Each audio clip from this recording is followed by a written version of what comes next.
Hey drummers, I'm Brad Schlueter. In this video I wanted to break down a challenging groove.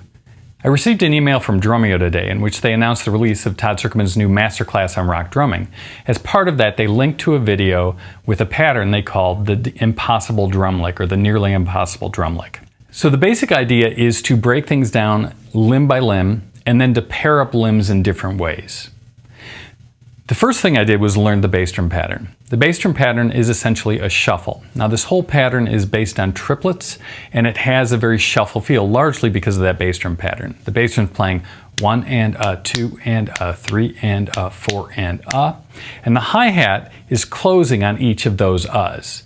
So one way to work on that is to first just play the bass drum by itself, learn that pattern, get used to that timing and that feel, and then learn the hi-hat by itself, and then put them together.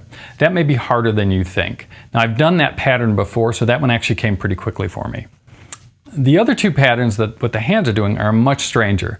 The left hand is moving between the hi-hat and the snare drum and is playing essentially what you might think of as a flat tire shuffle, where you're playing 1 and 2 and 3 and 4 and And the really weird part's what the right hand's doing. The right hand is playing in the middle parts of the triplets on the ands and uhs. It's moving between the floor tom and the snare drum and then back from the snare drum to the floor tom. So it's going 1 and 2 and 3 and 4 and over and over.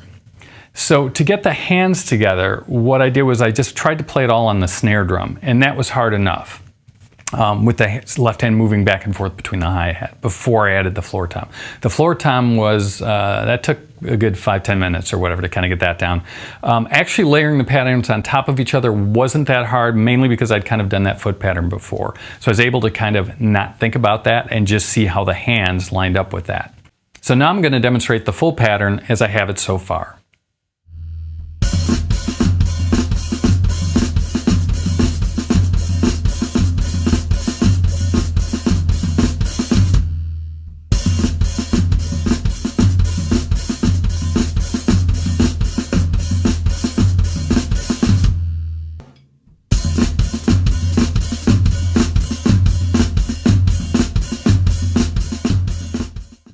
Well, that was imperfect, but it's coming along. And the good thing is I know that it's going to be better in a day or two.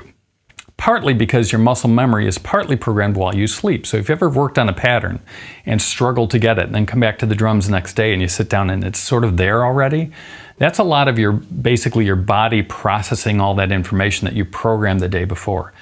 I don't have it quite yet, but hopefully in a day or two it'll be easier, and I'm hoping someday I will have it nearly as smooth as Todd does. He plays it just seemingly effortlessly. Anyways, I hope you found this interesting. My name is Brad Schlueter. Thanks for watching.